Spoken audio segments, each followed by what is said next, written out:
गांव की जिठानी।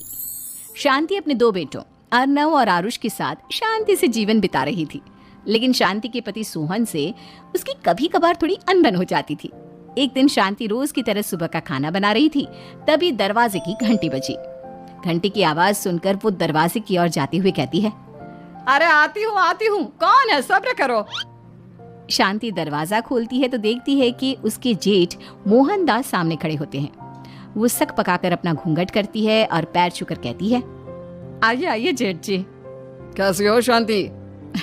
जी मैं तो बिल्कुल ठीक हूँ, सब आपकी मेहरबानी है भाई साहब। शांति और मोहनदास की बातें सुनकर शांति का पति सोहन और उसके दोनों बेटे बाहर आ जाते हैं। अरे भैया राम राम, कैसे हो आप? राम राम भाई। अरे शांति ऐसे खड़ी खड़ी क्या देख रही हो? चाय कॉफी कुछ लेकर आओ, भैया आए हैं। शांति तेजी से रसोई की ओर आगे बढ़ती हुई कहती है, अरे मेरी माँ, गेट खोलने के चक्कर में मेरे तो चावल ही जल गए। वो दौड़ी दौड़ी रसोई में जाती है और देखती है कि सारे चावल जल गए हैं। वो दोबारा चावल बनाने में लग जाती है। इतने में सोहन आवाज लगाता है, अरे शांति, तुम्हारे चावल का रोना खत्म हो गया हो तो चाय ले आओ। जी लाती हूँ अभी। शांति जल्दी जल्दी चाय बनाती है और मोहनदास को चाय देती है। सब एक दूसरे की खैर खबर पूछते हुए चाय पीते हैं। चाय खत्म होती ही मोहनदास शांति की ओर देखते हुए मजाक में कहते हैं, शांति, अब तुम्हारी चाय में दम नहीं रहा, अब हमें चाय बनाने वाली बदलनी पड़ेगी। ये कैसे मुमकिन होगा जेठ जी? घर और बाहर का सारा काम मुझे ही करना पड़ता है और कभी कभी जल्दी जल्दी के चक्कर में काम बिगड़ जाते हैं, जैसे आज चावल जल गए। अरे इसी का तो हल लेकर आया हूँ। मैंने रिश्ता देखा है अर्नव और आरुष के लिए। दोनों लड़कियां बहुत सुंदर और सुशील हैं। अगर आप दोनों इजाजत दें तो बात करूँ आगे।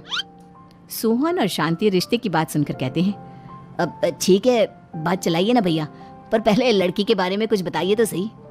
हाँ भाई साहब, लड़की कैसी है, परिवार कैसा है, कहाँ के रहने वाले हैं? देखो परिवार तो बहुत अच्छा है, पर वे दोनों लोग बहुत गरीब हैं। दहेज में कुछ मिलेगा नहीं। अरे हमें दहेज में कुछ चाहिए भी नहीं, बस लड़की संस्कारी होनी चाहिए। एक लड़की तो पढ़ी लिखी है और शहर की रहने वाली है, पर दूसरी अपनी गरीबी की वजह से पढ़ न सकी और गांव में रहती है, लेकिन दोनों है बहुत खूबसूरत। अगर तुम सबको देखते ही पसंद ना आ जाए तो मेरा नाम बदल देना। हाँ, पर तो हम आके मूंद कर भरोसा कर सकते हैं भैया। आप आगे बात चलाइए, हम शादी करने को तैयार हैं। कुछ ही दिन में अर्नव और आरुष की शादी हो जाती है। आरुष की शादी अनपढ़ लड़की मंजरी से हो जाती है, जो कि बहुत भोली भी होती है, और अर्नव की शादी पढ़ी लिखी लड़की तनुजा से हो जाती है, जो कि घमंडी और चालू होती है। एक दिन मंजरी घर के काम कर रही थी कि अचानक शांति उसे आवाज लगाती है, बड़ी बहू, ओ बड़ी बहू, मंजरी जल्दी यहाँ आओ। मंजरी जल्दी जल्दी शांति के पास जाती है। बेटा मेरे पैर दबा दे, बहुत दर्द हो रहा है। जी माँ जी, बस बर्तन धोकर आती हूँ। अरे बैठ यहाँ, मेरे पैर में बहुत तेज दर्द हो रहा है, बर्तन छोटी बहू धो लेगी। मंजरी शांति के पैर दबाने लगती है तो शांति तनुजा को आवाज लगाती है, छोटी बहू, ओ छोटी बहू। तनुजा थोड़ी देर से आराम से चलकर आती है। जी माँ जी, आपने बुलाया मुझे? आपको कोई काम था क्या? तू कुछ काम कर रही है या? शांति की बात काटते हुए तनुजा बोलती है, कुछ नहीं माँ, फोन पर अपने घर पर बात कर रही थी। अरे बाद में बात करियो अपने घर वालों से, पहले जाके बर्तन धो ले। तनुजा मुंह बनाते हुए अपनी जिठानी की ओर देखती है और मन ही मन कहती है, ये महारानी वहां बैठी है, ये नहीं कि बर्तन धो ले। मैंने इतनी पढ़ाई बर्तन धोने के लिए की थी क्या? तनुजा दांत पीसकर वहां से चली जाती है। अगले दिन सब दफ्तर चले जाते हैं, तभी डाकिया चिट्ठी लाता है। शांति चिट्ठी लेकर मंजरी से कहती है, बड़ी बहू, जरा छोटी बहू को बुलाना, एक चिट्ठी आई है। मेरी तो आंखें कमजोर है तो मुझसे पढ़ा नहीं जाएगा। मंजरी तनुजा के पास जाकर कहती है, तनुजा, तुम्हें माँ जी बुला रही हैं। मुझ पर हुक्म मत चलाओ, काम बताओ काम। अरे मैंने तुम पर कहाँ हुक्म चलाया, और हुक्म चला भी दूंगी तो क्या हुआ? तुम तो मेरी छोटी बहन की तरह हो ना। तुम जैसी अनपढ़, जाहिल और गांव की गवार मेरी बहन नहीं हो सकती। बेचारी मंजरी तनुजा की बात सुनकर अपना सा मुंह लेकर रह गई। कोई चिट्ठी आई है, माँ जी तुमसे पढ़वाना चाहती है, बस इसलिए बुला रही हैं। मुंह टेढ़ा करके तनुजा मंजरी का मजाक बनाती हुए कहती है, अनपढ़ कहीं की। तनुजा का ऐसा बर्ताव देखकर बड़ी बहू बहुत दुखी होती है। तनुजा को अपनी पढ़ाई का घमंड इतना हो गया कि अब वो घर के कोई काम नहीं करती और अपनी जिठानी का मजाक बनाती रहती। तनुजा का ये बर्ताव अब उसकी सास को भी नजर आने लगा था। एक दिन शांति ने अपनी बड़ी बहू से कहा, मंजरी, तनुजा हर समय तुम्हारा मजाक उड़ाती है, तुम्हें गुस्सा नहीं आता क्या? आता तो है माँ जी, लेकिन मैं क्या करूं? जब भी उसे कुछ बोलती हूँ वो और भी जली कटी बातें मुझे सुनाकर चली जाती है। मैं उसे अपनी छोटी बहन की तरह प्यार करती हूँ, लेकिन उसके दिल में मेरे लिए कोई इज्जत नहीं। बहू, तूने वो कहावत सुनी है, जुल्म करने वाले से ज्यादा जुल्म सहने वाला अपराधी होता है। मंजरी अपनी सास का इशारा समझ जाती है।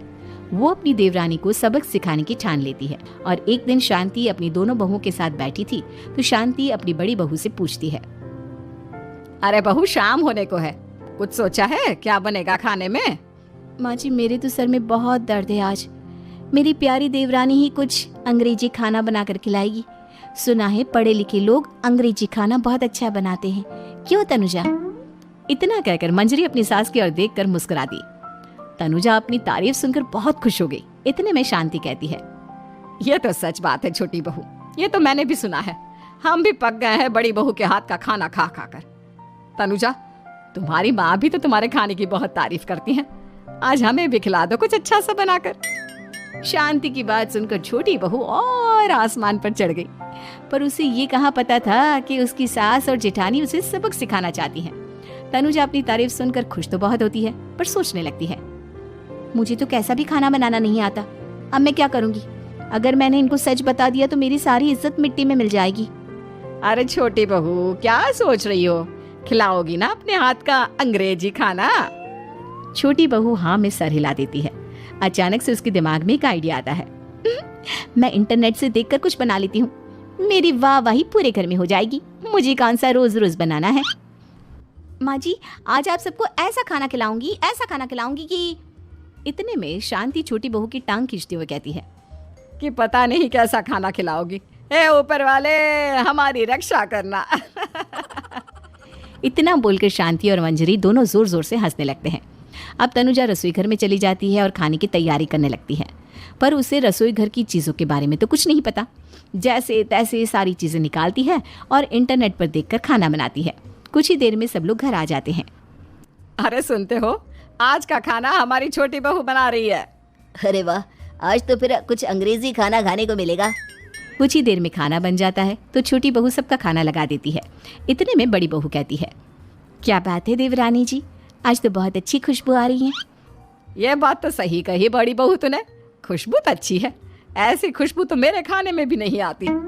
सब मिलकर छोटी बहू की बहुत तारीफ करते हैं और छोटी बहू 7वें आसमान पर बैठ जाती है। अब सभी खाना खाते हैं। जल्दी जल्दी दो, अब तो मुंह में पानी आ रहा है। हाँ, मुझसे भी नहीं रुका जा रहा। जैसे ही सोहन एक निवाला खाता है तो उसकी आंखों से पानी आने लगता है। ये देखकर शांति सोहन से पूछती है, क्या हुआ जी, खाना इतना अच्छा बना है कि आंखों से पानी आ गया? सोहन चुप रहता है और धीरे धीरे से खाना शुरू कर देता है। इतने में सोहन छोटी बहू से कहता है, बेटी तुम भी तो खाओ, तुम क्यों रुकी हो? खाना सच में बहुत अच्छा है। ये कहकर सोहन जोर से हंस देता है। फिर सब खाना खाने लगते हैं, लेकिन खाने में नमक और मिर्च तेज हो गई थी। तनुजा से कोई कुछ नहीं बोलता, बल्कि उसे भी खाने को कहते हैं। जैसे ही छोटी बहू खाना खाती है वो पानी पानी कहकर चिल्लाती है, पानी, इसमें तो पानी। ये खाना तो सच में इतना अच्छा बना है कि हमारे साथ साथ देवरानी जी भी इसके स्वाद को कभी नहीं भूल पाएंगी। सही कहा बहू। तनुजा को अपनी गलती का एहसास हुआ और उसने अपनी सास से कहा, माँ जी, ये मेरी गलती नहीं है। इंटरनेट पर दिखाया था कि 4 चम्मच नमक और मिर्च डालने हैं। अब मंजरी को भी मौका मिल गया और उसने तनुजा पर तंज कसा। नाच न जाने आंगन टेढ़ा, हर जगह अपनी पढ़ाई दिखाती हो, दूसरों का मजाक उड़ाती हो। अब पता चला ना, हर चीज़ में पढ़ाई काम नहीं आती। और तुम तो शहर में रही हो, तुम्हें तो मुझसे भी अच्छा खाना बनाना आना चाहिए ना। बेटा, अगर तूने ठीक से सब सीखा होता तो आज तुझे शर्मिंदा नहीं होना पड़ता। बात शहर या गांव की नहीं होती। मंजरी गांव से आई है, लेकिन उसे घर का काम करना और खाना बनाना सब अच्छी तरह से आता है। तुम शहर में रही हो, तुमने ये सब क्यों नहीं सीखा? छोटी बहू सर नीचा कर सबसे माफी मांगती है और बहुत शर्मिंदा होती है। दीदी, मुझे माफ़ कर दो। मैंने आपको बहुत बुरा भला कहा, पर आपने मुझे हमेशा ही माफ़ किया। आज मुझे अपनी गलती का एहसास हो गया है। अब दोनों बहुएं मिलकर घर का काम करने लगी और एक दूसरे को अपने गुण बांटने लगी। मंजरी ने अपनी देवरानी को खाना बनाना और घर का काम करना सिखाया, वहीं तनुजा ने भी अपनी जेठानी को पढ़ना लिखना सिखाया। शांति और सोहन ऐसी बहुएं पाकर बहुत खुश थे।